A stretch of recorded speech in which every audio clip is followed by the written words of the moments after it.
Tá no ar mais um.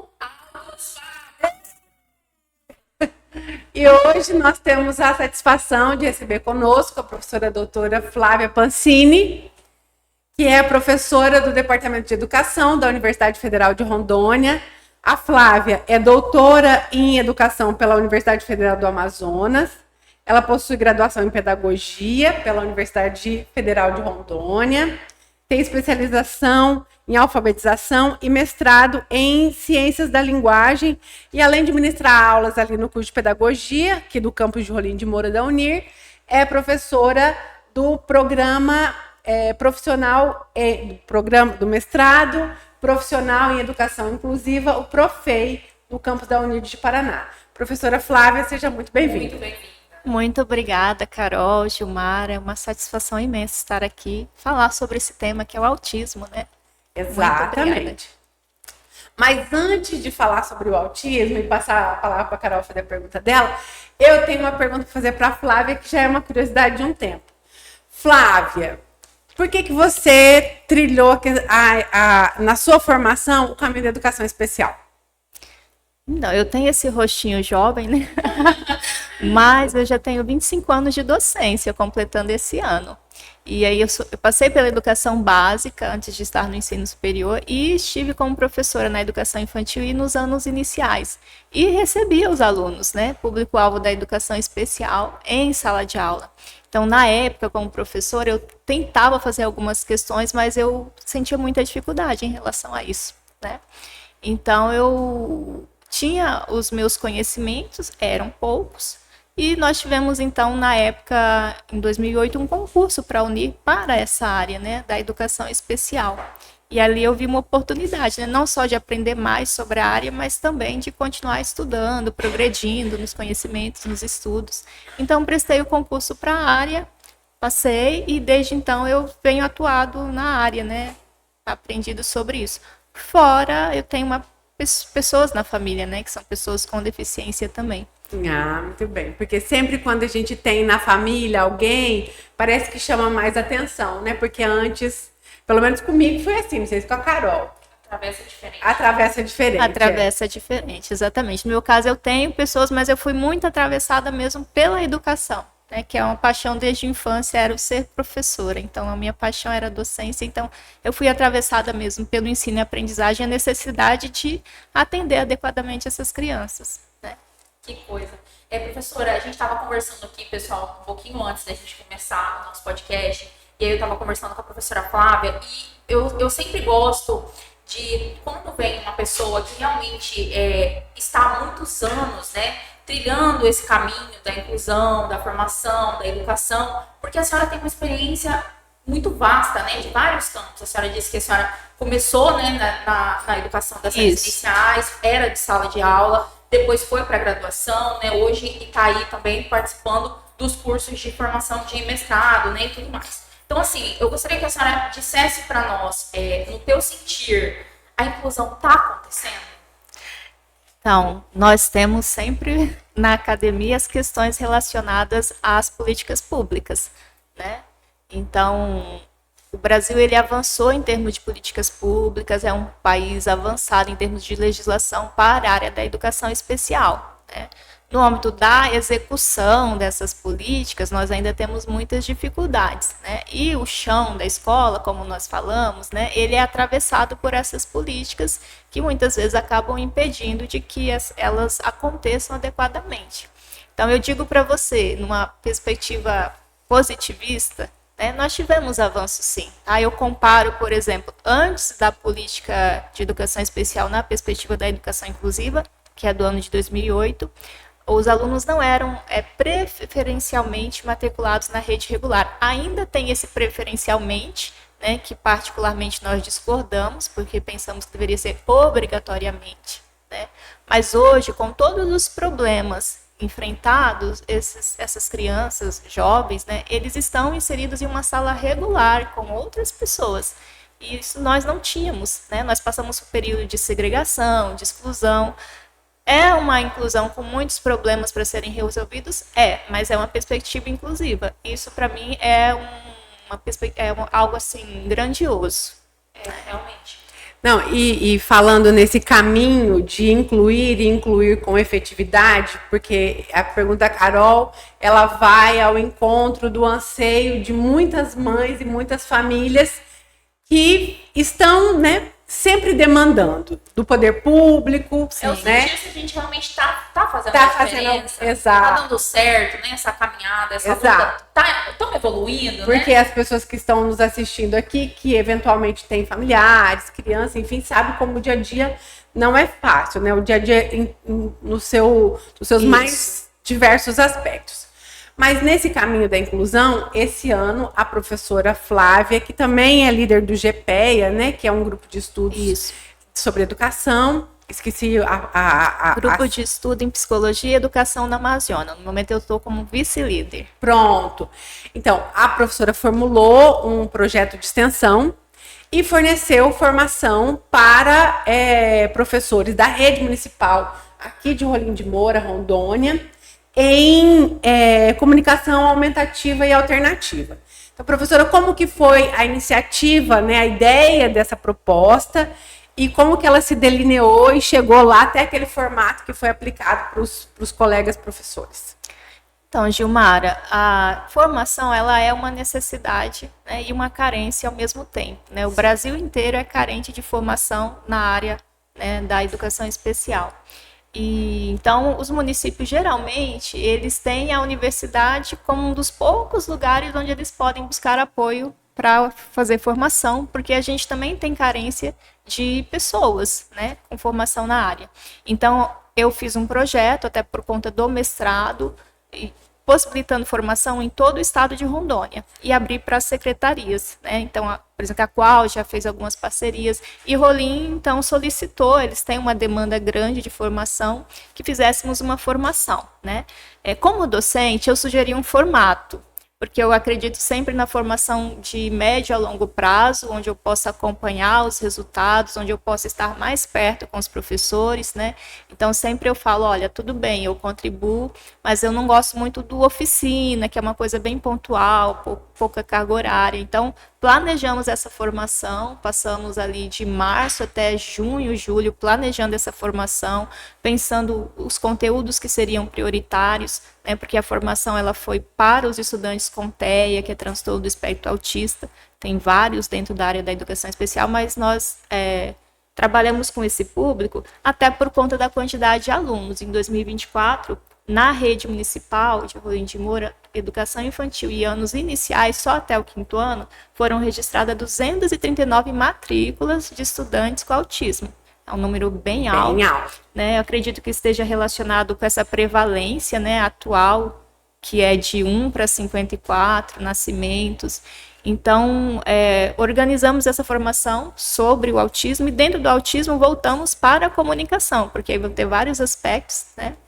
Então, a formação foi planejada em parceria com a Secretaria Municipal de Educação, né, onde nós fomos estipulando esses conteúdos, carga horária, e chegamos num formato prévio, e essa primeira turma, claro, foi, assim, eu digo, uma turma que foi para vermos como que ia sair a experiência, né, e aprimorar para os próximos, que a ideia é dar continuidade nessa formação. Quantos professores a formação atendeu, professor? Você lembra? Nós atendemos uma média de praticamente 60, né? A primeira oferta, como são muitos professores, então 239. O curso, a ideia era trabalhar com professores que têm os alunos com autismo em sala de aula, né? Porque às vezes você oferece a formação para alguém que não está atuando naquele momento e ele se perde um pouco na aplicabilidade. Então, como queríamos observar a aplicação, então seria para os professores. Então, são 239, mas não tínhamos condições de oferecer para todos. Então, oferecemos para todos os professores do AE, né, que é o atendimento educacional especializado, que atuam, e para os professores do primeiro ano do ensino fundamental, para que nos próximos anos nós pudéssemos atender gradativamente os próximos anos, 2º, 3º, 4º e 5º, sem contar ainda nos anos finais, né? Porque na pedagogia a gente trabalha mais com os anos iniciais e educação infantil. Então foi uma média de 60 inscritos, eram 50 e poucos professores, abrimos algumas vagas para acadêmicos também, tá? Nem todos concluíram, né, diante de vários percalços, dificuldades, outros cursos de formação, então alguns desistiram ao longo do processo, porque foram 4 meses de curso, né, iniciamos em agosto e terminamos em novembro. Né, foram 10 encontros presenciais, mais 10 encontros de atividades que eles tinham que aplicar aquele conhecimento lá na escola, mas foi assim, bastante exitoso. Então foi uma média de entre 50 e 60 inscritos, né, que se inscreveram no curso e aí ainda estão mapeando quantos concluíram. Interessante. O município, é a primeira vez que o município que a senhora participa de uma formação no município? Nesse formato? Nesse formato, como formadora, é a primeira vez. Já fui convidada em outras ocasiões para outras formações na área da alfabetização, mas na época não tinha disponibilidade, né? Tem outros na área da alfabetização. Agora, a área da educação especial, realmente, ela é mais carente de profissionais. Ô, Flávia, e por que você escolheu fazer a formação em comunicação alternativa e aumentativa? Então, nós mapeamos que essa seria a primeira necessidade do professor, que é ele conseguir se comunicar com o estudante com transtorno do espectro autista e o estudante conseguir se comunicar com o professor, né? Porque, por exemplo, eu trabalharia dentro da minha formação com o ensino das habilidades acadêmicas, né? Mas antes do ensino das habilidades acadêmicas, como que eu vou ensinar matemática, língua portuguesa, se eu não consigo me comunicar com o estudante, né? Então, dentro das questões comunicação, questão sensorial, né? O grupo que é responsável pela formação, que é composto por profissionais da SEMEC, outros professores da universidade, chegou a compreensão de que o melhor seria começar pela comunicação. Então, nós organizamos o curso todo voltado para a questão da comunicação do estudante com transtorno do espectro autista, né? Aí, dentro da questão comunicação, distinguir, por exemplo, né, que era uma dúvida muito grande dos professores, mas se o meu aluno não fala, ele não é falante, ele não é capaz de se comunicar? Né? Então, trouxemos algumas explicações a respeito do autismo verbal, não verbal, né? Algumas formas de comunicação. O que é comunicação, né, o que é um ato comunicativo, o que é uma função comunicativa, né? Mas a ideia principal era, olha, você consegue se comunicar com seu aluno mesmo ele não sendo falante.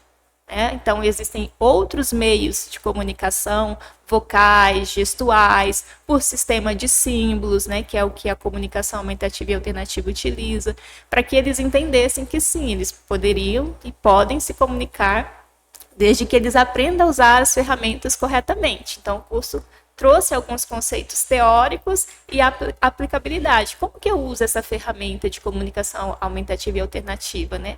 Como que eu consigo fazer com que esse aluno ele tenha interações, sejam verbais ou não? Sim. E na realidade, assim, o que a gente tem e o que a gente sabe sobre o autismo é que as primeiras manifestações, os primeiros sinais, né, do transtorno, eles acontecem na primeira infância, ali na fase da escola, né? Exatamente. Então, capacitar esses professores para também conseguir se comunicar com esse aluno é também avançar essa criança nas habilidades que ela vai construindo ali, né? Então, assim, acredito que é bem importante, né? E também a senhora ressaltar essa questão que comunicação e fala, né? A fala não é o único meio de comunicação, né? A gente tem outros meios. E aí você colocar isso na visão escolar, isso amplia e muito o desenvolvimento dessa criança, né? Muitas vezes, né, talvez o professor, ou não só o professor, né? As pessoas, elas acreditam que a criança, ela não está desenvolvendo porque ela não fala. Mas a fala é uma forma de comunicação. Tem várias outras, exatamente. Né? E era muito engraçado que tem alguns colegas que dizem assim, né? Não, mas tem aluno que ele só chora. E aí, até a pessoa entender que esse é um ato comunicativo. Isso, exatamente. Então, nós pegamos ali alguns estudos da área da fono, né? E falamos, olha, tem pelo menos 25 atos comunicativos diferentes, funções comunicativas que podem ser verbais, vocais ou gestuais, para além dos símbolos, né? Então, fique atento, porque aquele choro, às vezes, é um protesto, né? E esse protesto quer dizer o quê? Então, nós tínhamos casos de professores, por exemplo, que a criança só tinha um tipo de comportamento para solicitar para ir ao banheiro, por exemplo. E esse professor ele não tinha o conhecimento de como ele poderia incentivar essa criança a utilizar uma outra forma de comunicação, utilizando os símbolos, por exemplo. Né? Então, nós discutimos muito a respeito disso. Não, e aí eu queria que a Flávia falasse um pouquinho, porque assim, sobretudo para os nossos pais, mães, familiares que estão lá no grupo de pais e mães de autista, porque às vezes assim, a gente é muito carente de profissionais de apoio, né? Não só em quantidade, mas também na questão do acesso, né, Carol? A gente tá aí, sabe que pai e mãe chega no final do mês, às vezes pega aqueles boletos, joga para cima, o que pegou, o que não pegou, já era. Infelizmente é isso. E aí, no curso de formação, a Flávia apresentou uma ferramenta que é uma ferramenta gratuita. E que muita gente, eu, por exemplo, desconhecia e que é uma ferramenta valiosa para a comunicação alternativa e aumentativa, que é o portal Arasac. Então, o que é o portal Arasac, Flávia? Bom, o Arasac é o portal aragonês de comunicação aumentativa e alternativa. Tá? Ele é um portal que ele te dá recursos de comunicação aumentativa e alternativa, te permite criar símbolos de comunicação aumentativa e alternativa, que já estão lá gratuitamente e você não precisa pagar por eles, porque hoje nós temos sistemas de comunicação aumentativa e alternativa que são comprados e são um valor inacessível, como a Gilmara colocou, para a maioria da população. Né? Então, o portal ele é gratuito, ele é do governo da Espanha, tá? Mas ele está em vários idiomas. Então, nós trouxemos essa ferramenta como uma possibilidade. Inclusive, nós temos um colega professor que tem o aluno, né, com transtorno do espectro autista, e a terapeuta do filho dele começou a usar os símbolos do Arasac. Né, ela utilizava os símbolos do PEX, que é pago, né, e ela também começou a inserir, né, nas terapias os pictogramas do Arasac, que são gratuitos. Né? Então, o nosso desejo é que isso possa se expandir para as famílias. Né? Então, o curso ele foi feito de uma forma que é uma preocupação pessoal minha, quando fazer um curso de adequar a linguagem para que as pessoas compreendam os termos científicos, os termos técnicos, de uma forma que elas possam entender, né, aquela linguagem. Então, a ideia é que mais para frente a gente possa oferecer para familiares também. Né? Mas o Arasac ele permite você fazer pranchas de comunicação, né? Ele permite você fazer pastas de comunicação aumentativa e alternativa, ele permite você fazer rotinas visuais, ele tem aplicativos que você pode usar em computador, celular e tablet, em tempo real, compartilhar com seu filho uma figura de algo que você precise que ele faça, né? Porque os autistas, eles utilizam muito a linguagem visual. Essa linguagem é muito importante para eles. Então, o Arasac ele permite tudo isso. Então, tudo que um sistema de comunicação aumentativa e alternativa pago oferece, o Arasac oferece gratuitamente. Né? Então, lá você entra, tem várias ferramentas. Né? Não conseguimos trabalhar nem todas as ferramentas que tinham no portal. Né? Trabalhamos algumas, as principais, que foram as pranchas, né? Os joguinhos, né? O dominó, a história social. Né? Porque depois das questões de comunicação, que ferramentas eu posso usar? Então, a prancha é uma delas, né? A pasta, né, que nós usamos, usando a ideia do PEX, que é o sistema de troca por figuras, e aí ele foi produzido por um casal de norte-americanos, mas aqui no Brasil nós temos uma professora, né, de uma universidade federal que fez uma adaptação, que ela chama de PEX adaptado. E aí foi interessante que nós levamos num dia de formação. Primeiro eles já tinham visto o portal Arasac, aprendido a utilizar as ferramentas, feito uma prancha, visto o que era símbolo, diferentes tipos de símbolos. E aí ao final nós chegamos, então, olha, agora já conseguimos entender o que é uma pasta de comunicação aumentativa e alternativa. E aí levei o sistema PEX, todos os passos, até dramatizamos no curso com eles, e era interessante que o professor, assim, ele lia, ele achava que entendia, ele ia dramatizar como se ele estivesse fazendo na sala de aula, na prática, e ele errava os passos, aí, olha, vamos fazer de novo, porque esse detalhe aqui tá faltando, não é? Antes de você colocar 10 figuras para essa criança, você tem que ensinar para ela que ela pode usar essa figura para trocar por um objeto de interesse dela, que são os objetos que são reforçadores, por exemplo, do comportamento, o que podemos usar como reforçador de comportamento. Né? Então foi muito bacana essa etapa, porque aí o professor errava, mas eu achava que era assim, não é. Então fazer na prática é importante para que eles entendam o funcionamento. Né? Tá, então. No podcast passado, a gente estava falando justamente sobre prevenção de comportamento disruptivo, né? E aí a professora trouxe justamente isso. A questão da rotina visual é uma das formas de se prevenir o comportamento disruptivo, né? Essa ferramenta, a senhora disse que é gratuita, né? A gente podia disponibilizar. Sim. A gente pode Vamos colocar ali no descritor do vídeo, uma forma de acesso. Uma forma de acesso. Eu acho extremamente válido. Eu me recordo que nos primeiros anos do TEL, eu tive que criar rotinas visuais. Sim. E, gente, é muito difícil, né? Você criar as rotinas ali do zero, né? Então, ter uma ferramenta que você consegue dispor e de forma fácil, né? Acredito, né? Que vai ser muito válido. Exatamente. E lá você vai construir também, além das rotinas visuais, e você pode construir rotina para o dia, para a semana, para o ano, as histórias sociais, que são mais utilizadas, né? Para você diminuir comportamentos considerados problemas e fortalecer comportamentos que você deseja que essa criança passe a ter esses comportamentos. Então, a gente utiliza muito uma ferramenta que são chamadas histórias sociais. E lá você consegue também fazer essas histórias sociais. E também, por exemplo, em situações quando você vai mudar a rotina. Por exemplo, Carol vai viajar. De repente, contar a história, olha, a gente vai sair daqui, a gente vai visitar a pessoa fulana de tal. Nós vamos ter tantas paradas. Vai ter tantas paradas, a gente vai de carro, ou a gente vai de ônibus, a gente vai de avião. Explicar o que, por exemplo, é uma viagem de ônibus, porque às vezes eles não conseguem compreender o conceito daquilo que vai... E isso cria muita angústia. Então, ao invés de você deixar a pessoa viver a situação e de repente desregular ou entrar em crise, se você antecipa, você dá previsibilidade para aquela criança. E aí você monta, tem lá a forma também de montar os livrinhos, fazer ali os cartõezinhos. Você pode levar aquela historinha e ir contando, ó, saímos, agora a gente vai parar em tal lugar. Aí quando chega no lugar, ó, paramos, viu? Cumprimos a primeira etapa. Agora, o que a gente vai fazer? Mostra aqui no livrinho. Tal coisa. Isso. Então, você envolve a criança, você dá previsibilidade, você reduz a ansiedade, a possibilidade de comportamento disruptivo.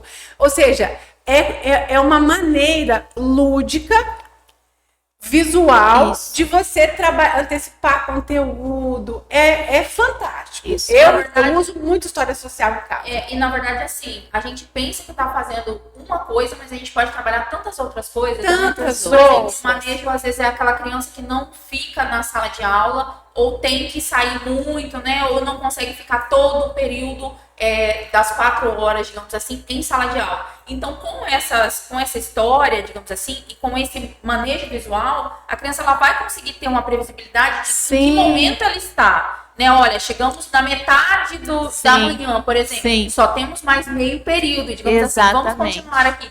Então, visualmente, ela consegue se organizar e, às vezes, não é que ela não fica, é que ela não está conseguindo prever o que ela vai fazer. Exatamente. E aí ela não dá conta. E isso é essencial. Então, às vezes, o professor ou os familiares não sabem que precisam fazer essa previsão, né? Nós tivemos aí o bom de trabalhar com professores que estão atuando com as crianças é que eles trazem muitas situações que acontecem no dia a dia para o contexto do curso para que possa ser discutido. Então, por exemplo, teve uma professora que ela fez essa previsão, ela trabalhou com as rotinas visuais porque a criança ia entrar em recesso, né?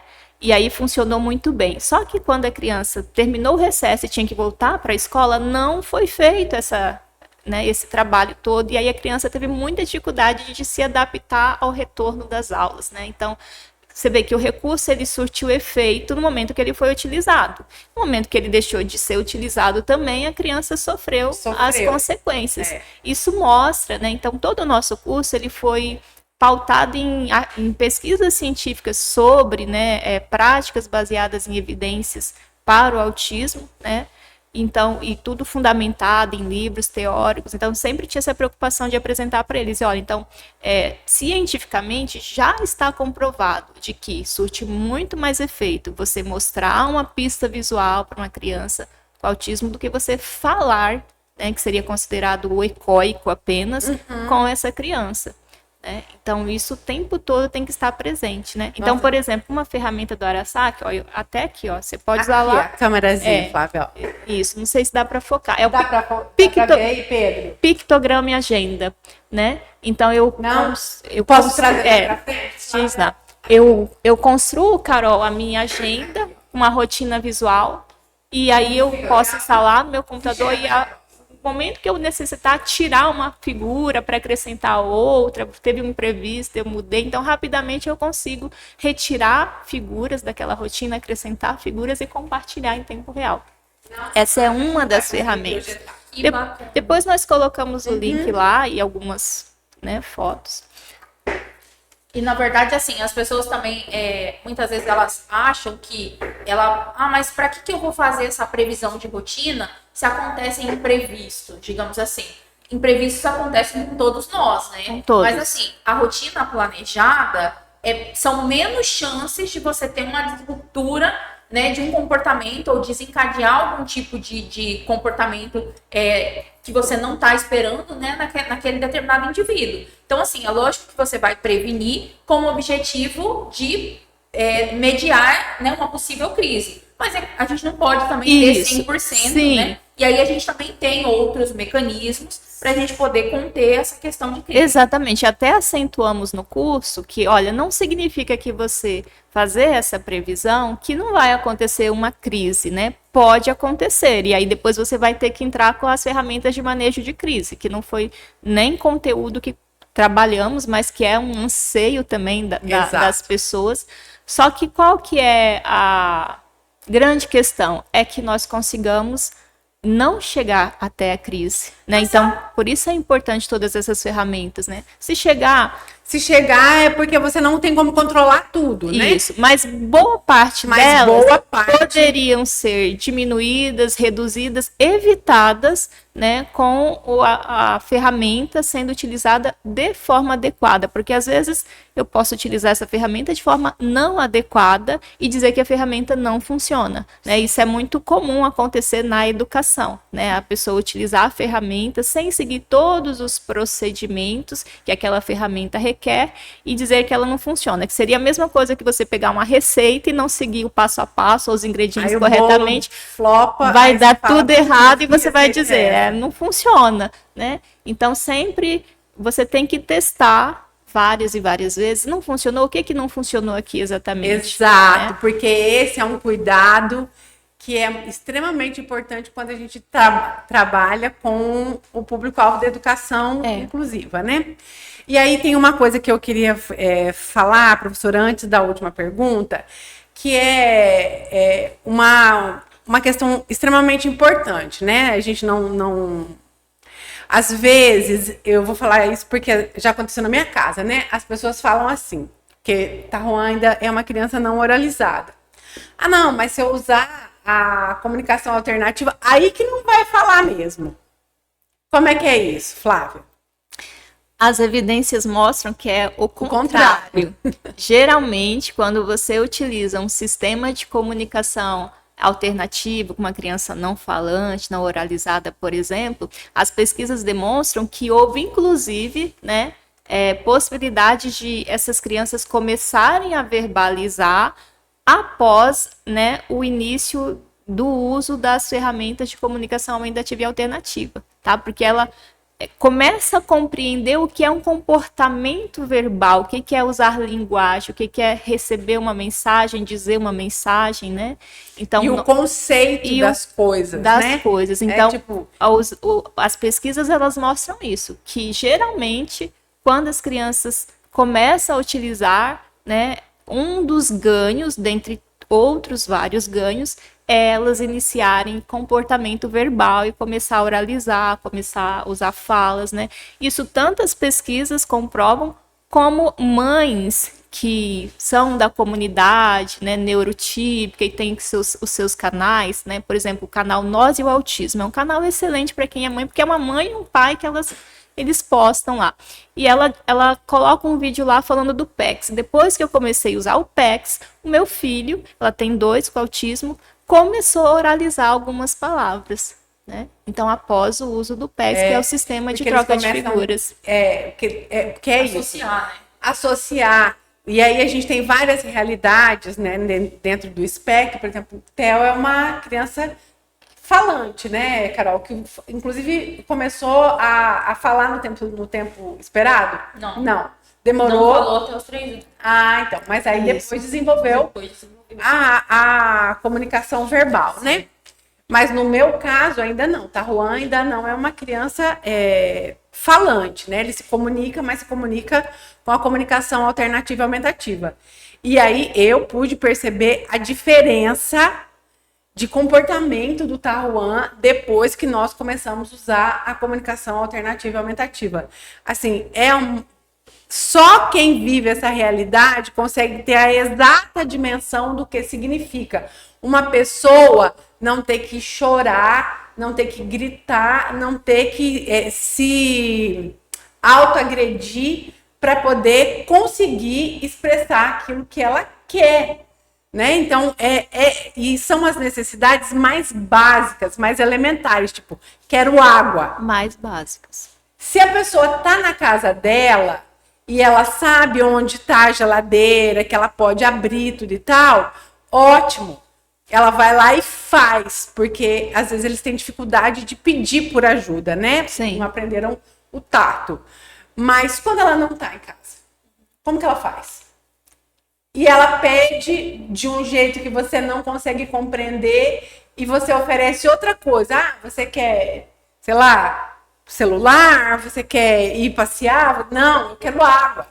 Então, a comunicação aumentativa e alternativa, ela é um divisor de águas. É um divisor de águas. Então, exatamente. Eu escuto muitos relatos de professores.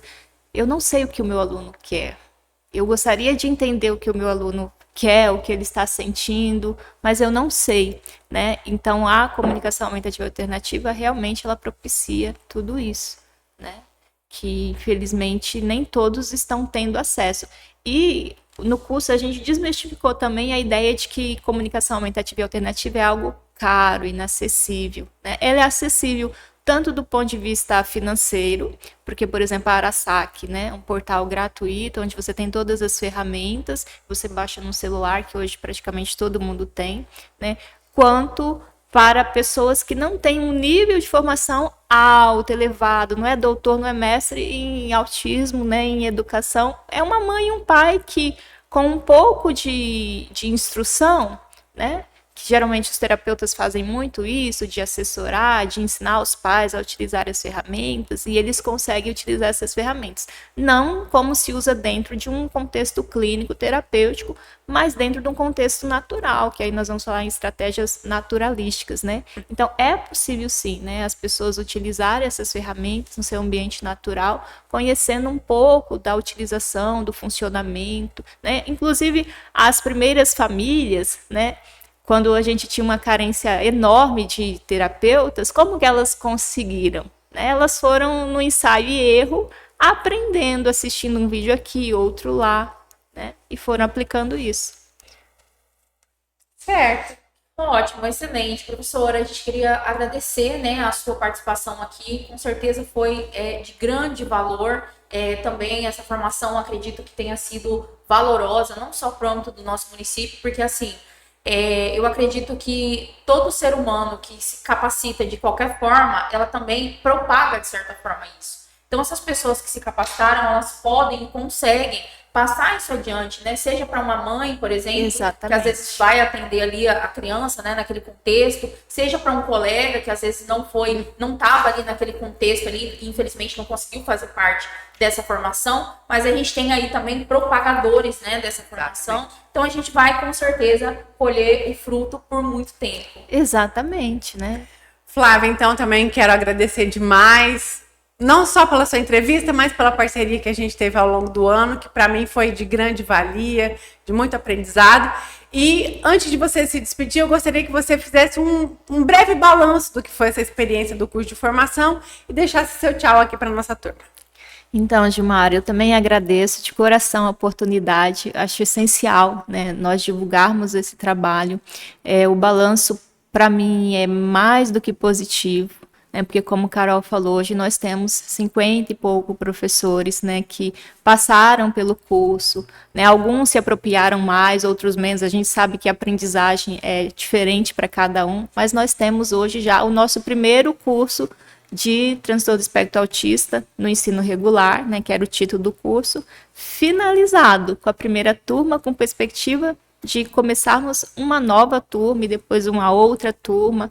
Então, isso é um ganho, eu acredito que a gente não sabe mensurar, às vezes, né, esse ganho, porque às vezes o resultado ele não aparece imediatamente, mas ele aparece com o tempo, né? E esse investimento que a SEMEC fez, eu espero que continue fazendo, né, nas formações. Também. Exatamente. Que continue sendo essa parceria sempre, né? Exatamente, né? Criando oportunidades para que professores se formem, para que cuidadores, mediadores se formem, porque eles precisam também, e comunidade de forma geral, né? Então, o balanço é positivo. Esperamos que tenham novas turmas, por isso a importância das parcerias entre as secretarias, de que as secretarias estejam abertas ao entendimento do quão importante é a formação para o professor e, além da formação, as condições de trabalho para esse professor, para essa criança, né? O ambiente, a gente sabe que é tão importante, a melhoria da escola de modo geral, né? Então, agradeço imensamente e se qualquer espectador, né, que estiver nos assistindo quiser se interessar mais pelo assunto, às vezes é uma família que está lá com dificuldade, né, pode procurar na universidade, né, eu, a Gilmara, enfim, qualquer um de nós lá, que nós estaremos abertos ao auxílio, né, dentro das nossas possibilidades também. Bom, eu agradeço imensamente. Então, até mais, pessoal. Até mais. A gente se vê no próximo podcast. Beijo pra todo mundo. Tchau, tchau.